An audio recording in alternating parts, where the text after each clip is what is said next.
there has been an advancement in the Kyren Lacy, call it case, call it situation, call it back and forth. There's been an advancement today. Yesterday, we discussed the video that was released on Friday that featured Kyren's attorney, Matt Orey, on HTV down in Houma, detailing some of the findings from the district attorney's investigation that support his case for Kyren. And we went through a lot of that, and I gave you some of my thoughts, some of my opinions, and then took it a step further as far as the social media reaction and ultimately the events that led up to Kyren's tragic death. And today, Louisiana State Police released an 11-minute video with more findings and more evidence. This video, which you can go find, we've got it at louisianasports.net. You can find it there, just a quick Google search away. This video contains surveillance footage of the wreck site and some of the events leading up to the wreck. It contains body camera footage from the officers at the scene of the crime. It includes some written statements. It includes a diagram of the events that led up to it as their investigation detailed. And it has a narrator that lays out the facts into why Louisiana State Police pressed charges and ultimately arrested Kyren Lacy and reinforced the belief that that arrest was justified within the last 72 hours. So you can go look at this, and I'll give you my opinions. I realize that everybody listening to this doesn't have the 44 minutes of information that I have from the HT video and the 11 minutes that I have from this Louisiana State Police video. They are two different videos. It's an hour of your time. I've taken that hour of my time because it's part of my job to be informed and to give you opinions as to what happens in the news cycle. But I realize that a lot of you haven't. A lot of you have, for sure. It's right there on the internet, and there are a lot of views on these videos. What I told you yesterday was Kyren's attorney laying out some of the facts about Kyren being a football field behind the collision, about Kyren braking, about a car that was headed northbound that ultimately collided with Mr. Hall's car and was part of the collision that killed Mr. Hall. The data suggesting there was no braking and a swerve into oncoming traffic, and a lot of indications that would suggest there were other factors outside of what Kyren was doing behind the wreck that should have been taken into consideration. He spelled out an interaction between law enforcement and one of the witnesses, a driver of a gold truck, that appeared to him to be a leading line of questioning to coerce a statement that was in line with what Louisiana State Police was looking for to get an arrest and a conviction. That's what he laid out. And I told you yesterday, I'm fully aware I am listening to Kyren's attorney talk with the other side's not present. But here's what I think about it. And I told you yesterday. Today, we got Louisiana State Police video. And it shows different information. It shows video of Kyren passing 4 vehicles illegally at a high rate of speed. It shows Kyren approach the site of the accident, the collision, in his Charger and drive through it. It shows the law enforcement officer walking up to eyewitnesses and getting their initial immediate response. And then it gives a different diagram of the sequence of events as Louisiana State Police saw it. Ultimately, there's no court of law here that's going to rule on this in terms of the charges that were filed against Kyren as a result of the collision. That process is done. Kyren is no longer with us, and as his attorney said yesterday, there's no criminal investigation ongoing. So at this point, as Matt Orey said in his written statement yesterday, at this point, this is the court of public opinion. So, and I will be very, very abundantly clear once again, we are now entering Hunt Palmer's opinion. This is a talk show. I'm here to give opinion.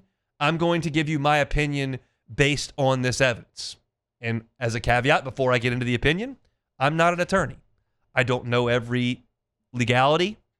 I don't know exactly what the qualifications are for some of the charges that were laid out. I don't know what the alternatives to all of those are. And that's beyond the course and scope of what I'm going to do here. This is not a news channel where we're getting to the bottom of criminal investigations daily. There is a sports figure that is involved here, so I think it's relevant for this show. And we're talking about a situation that is developed today. So this is my opinion based on watching 44 minutes led by Kyren Lacy's attorney, Matt Ory, and 11 minutes led by Louisiana State Police. Keep in mind, Kyren's attorney did not show me the video of Kyren passing those vehicles at a high rate of speed. He did not. Keep in mind, Louisiana State Police video did not show me the body camera footage of the conversation with the man with the gold truck, who I do believe to be the most important witness in this case. So again, I am fully suggesting to you that you're getting sides of the story that are in Louisiana State Police's best interest and Kyren Lacy via the representation of Matt Ory's side of the story. I completely get that. And so I have taken that, and now I'm going to give you what I think happened. My opinion on this matter is not significant, but I'm just going to tell you what I think based on what I've seen. I think Kyren made two really, really poor decisions. The decision to drive that fast on that road around 4 vehicles was a very, very bad decision. That is reckless operation of a vehicle for sure. You can see on the video how much faster he is going than everybody else. We do know that that is a no passing zone. It was reckless operation of that vehicle. No question about that. And in my opinion, it was a bad, bad decision of Kyren to watch that collision right in front of him. You can't miss a car accident less than 100 yards in front of you. And to wiggle around that and be gone. He's not the first person to do that. He wasn't involved in the actual collision. He's a young person. That's a high-stress situation. I understand. I believe it was a bad decision of his to drive away. That's my opinion. I think it is likely, my opinion, that his decision to drive recklessly alerted a lot of people in a small area driving vehicles. I don't know why the gold truck veered off to the side or how quickly the gold truck veered off to the side. But that was one of the decisions, that gold truck moving off, that triggered the next thing, which was the Kia moving into oncoming traffic and the other Kia that Mr. Hall was driving. Those two Kias collided. Now, I cannot speak to you today, right now, how much impact Kyren's driving had on those two Kias colliding. It is, in my opinion, extremely plausible that the gold truck veered off to the side because of Kyren, that the Kia saw Kyren, didn't know how to avoid Kyren, and crashed into the other Kia. That is plausible to me. It is also very plausible to me that the Kia did not see Kyren, was not paying attention, was eating Funyuns, as she said, and listening to her music, as she said, realized she was getting way too close to the gold truck, was going to hit the gold truck, veered into oncoming traffic, and hit the Kia, completely independent of what Kyren was doing recklessly 75 yards away. That's plausible. Both of them are plausible to me. That would make me a very difficult juror on this case that would need more information. And I'm confident, while not certain, I'm confident there is more information that I don't have. I'm confident in that. So what I'm telling you as I go through this, I don't have a gavel here to bang and tell you this is definitely what happened and this is definitely what the ruling should be. There are a lot of people on Twitter, in Facebook comments, in message boards, wherever, that have very, very strong opinions about this. I don't fall in either of those camps. I think there are some issues with eyewitness accounts. I think there are some issues with the questions that were and weren't asked from law enforcement. I think there are issues with the decision-making of some of the drivers. I realize this is not the most salacious and juiciest take you've ever heard, but I'm just trying to view this as openly as possible, and I can see both sides. I think it's very, very possible that if Kyren doesn't drive recklessly and pass those 4 cars, potentially causing the gold truck to stop what he's doing and pull off to the side, which then makes the car behind the gold truck veer into oncoming traffic, which then creates that collision, that's possible to me. It's also possible that a woman was eating Funyuns and not paying attention, and she wasn't looking forward, and that she ended up driving into oncoming traffic because she wasn't going to brake quickly enough because she wasn't paying attention. That's plausible to me too. I don't have a hard and fast on this. I think, in my opinion, to completely round this whole thing out, here's what I think happened. This is Hunt's opinion, not fact. It's my opinion. That Kyren was going way too fast where he shouldn't have been, that the gold truck saw him and pulled out of the way. Then the Kia behind the gold truck, who wasn't paying close enough attention, was going to hit the back of the gold truck, veered into it, and boom, the 2 Kias collided.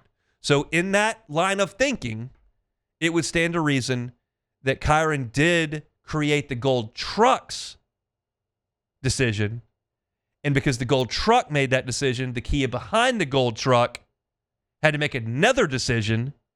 That decision resulted in an accident, and you can connect those dots. But I can't say for certain that happened. I cannot say for certain that happened.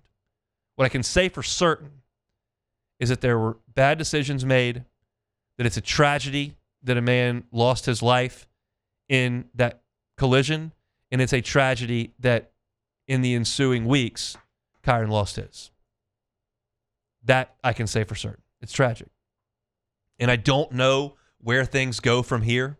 I don't know if there will be further legal action that's civil in nature. That's beyond the scope of what I'm comfortable talking about. But this is a public figure. This is a guy who just finished his LSU playing career, a young person from this area who played at 2 colleges here, whose life was lost. And when something happens that advances the story, and the state police releasing a video is certainly a development in that story, I'm going to talk about it. So that's how I feel. I would welcome you to go watch the 44-minute video and the 11-minute video and draw your own conclusions. Those are mine. Hey, thanks for watching Hunt on LSU. Before you get out of here, do us a couple of favors. Hit that like button, leave your comments below, and subscribe to the channel for all your Fighting Tiger football talk. See you next time.